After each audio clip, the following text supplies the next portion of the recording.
Salve, loucos e loucas por futebol!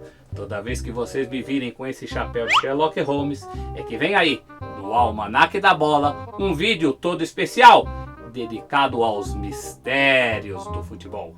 Mas antes que eu resolva o mistério de hoje, deixe o seu joinha e inscreva-se, porque você já sabe, para quem gosta de curiosidades sobre o mundo da bola, este é o canal.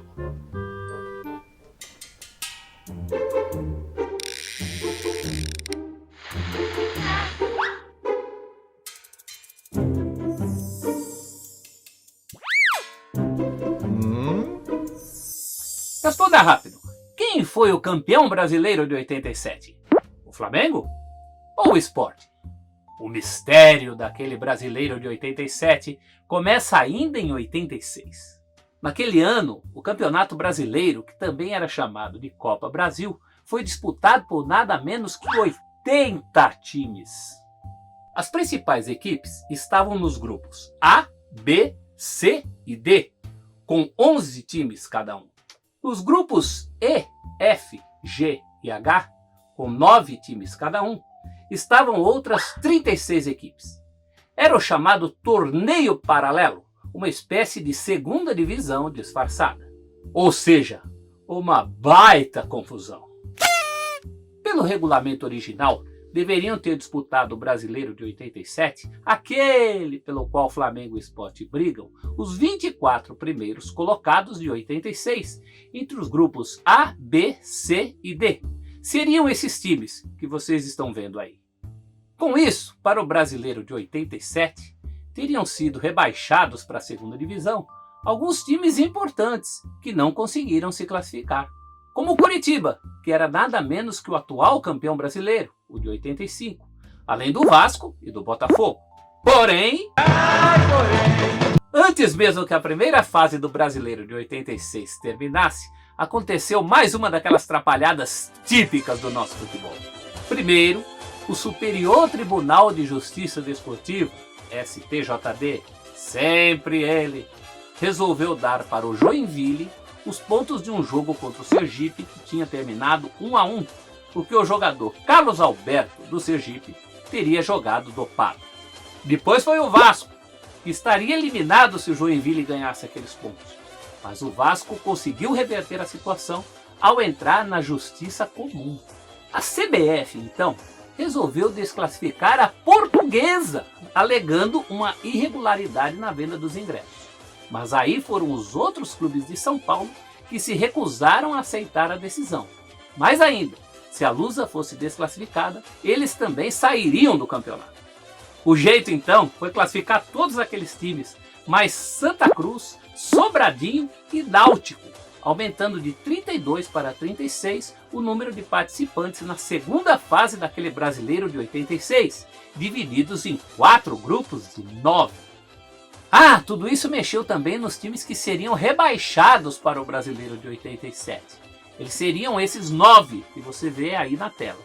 O Vasco escapou, o Botafogo e o Coritiba, não. Levou um bom tempo até essa confusão toda ser resolvida. Tanto que o Brasileiro de 86 só foi acabar em 25 de fevereiro de 87, com o São Paulo campeão, vencendo o Guarani nos pênaltis. São Paulo pode ser campeão brasileiro agora. Basta que Wagner converta esse pênalti. Foi Wagner, bateu! Pra fora, gol! Não, gol! Gol de Wagner, o São Paulo é campeão brasileiro de 86! O acordo de que o Brasileiro de 86 classificaria 24 times para a competição em 87 acabou caindo no esquecimento. Pior, a CBF chegou a alegar que não tinha dinheiro para realizar a competição.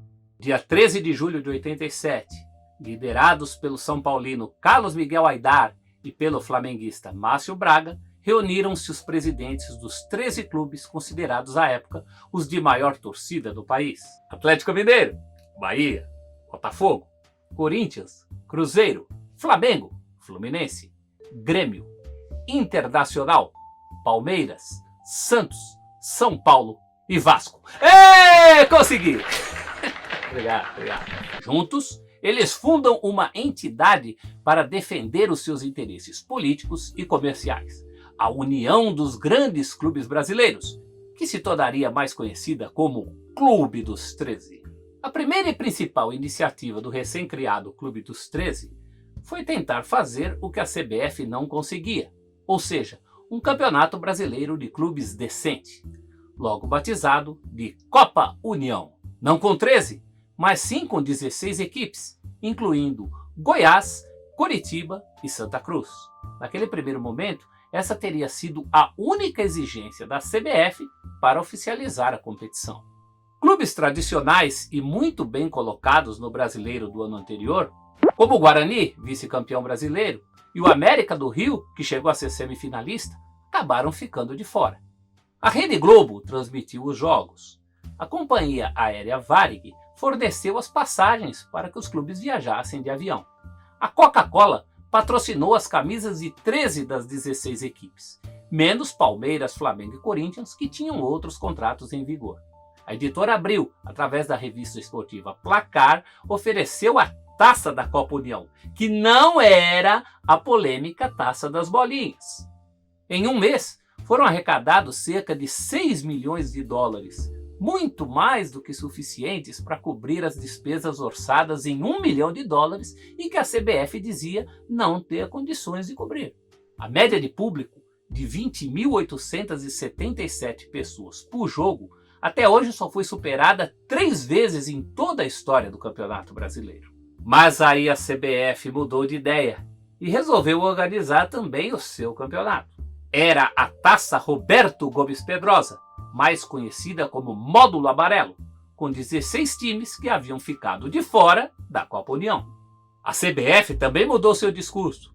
Deixou de considerar a Copa União como campeonato brasileiro, passou a chamá-la de Módulo Verde ou Taça João Avelange e exigiu a disputa de um quadrangular entre os 2 primeiros colocados de cada módulo para decidir quem era o campeão brasileiro de 87. 15 dos 16 participantes da Copa União comprometeram-se em boicotar esse cruzamento. A exceção foi o Vasco de Eurico Miranda, que era ao mesmo tempo diretor de futebol do clube e vice-presidente do Clube dos 13.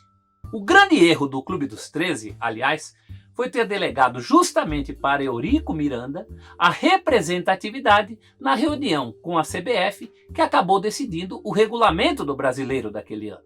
Porque Eurico concordou sim com o cruzamento de clubes dos módulos verde e amarelo. Cruzamento que nunca aconteceu.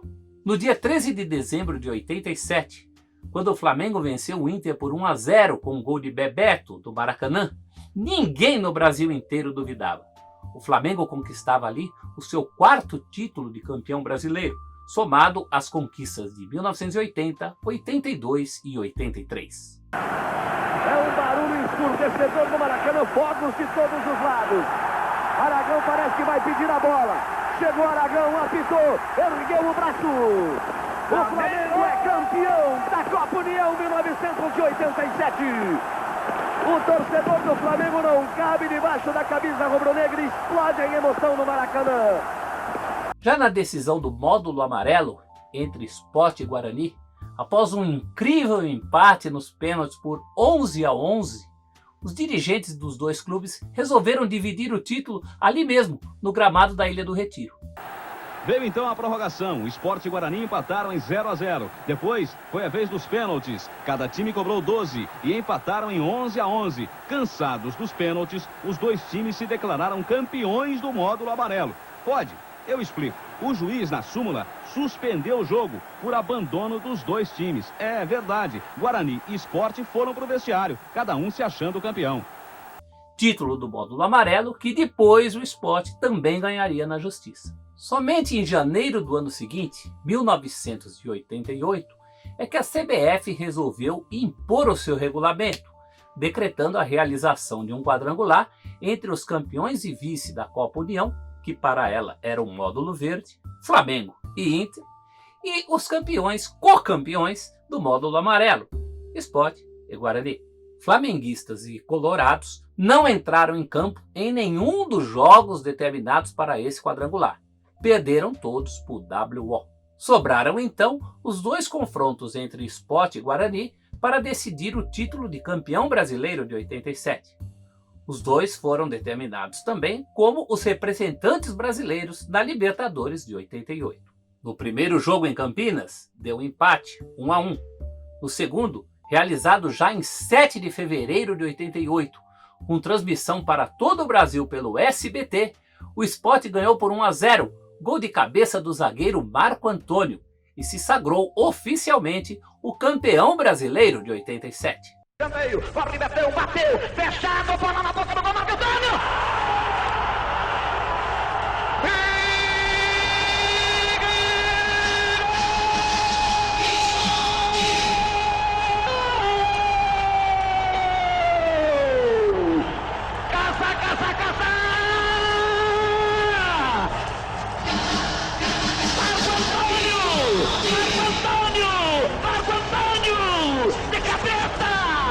A partir daí, a briga por esse título deixa os gramados para entrar nos bastidores. Em 88, a FIFA declarou que a CBF deveria considerar o Sport como campeão. Já o Conselho Nacional de Desportos, CND, órgão que regulou os esportes no Brasil de 1941 até 93, declarou o Flamengo campeão brasileiro de 87. Em 94, uma sentença judicial voltou a declarar o Sport campeão. Em 21 de fevereiro de 2011, em meio à onda de oficialização de outros títulos como a Taça Brasil e o Robertão como sendo de um brasileiro unificado, a CBF chegou a declarar o título do Flamengo junto com o Sport. Mas logo em seguida, em junho de 2011, a mesma CBF teve que voltar atrás por decisão da 10ª Vara de Justiça Federal. Em 8 de abril de 2014, o STJD, última instância a qual o Flamengo poderia recorrer nacionalmente, anulou a decisão da CBF, declarando o Sport novamente como o único campeão. Essa decisão foi confirmada pelo Superior Tribunal Federal em março de 2016 e em 18 de abril de 2017. Foi ratificada também em 5 de dezembro de 2017. Em 16 de março de 2018, foi homologado em última instância o título de campeão brasileiro de 87 para o Sport, sendo que o Flamengo não pode mais recorrer. Finalmente desvendamos o nosso primeiro mistério. A Copa União, disputada pelos 16 principais times do país, foi o Flamengo que ganhou no campo.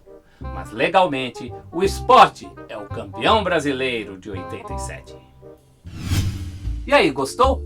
Então não se esqueça de deixar o seu like e se inscrever no nosso canal, o Almanaque da Bola. Sempre comigo, Celso Unzelt. Até mais! Thank you.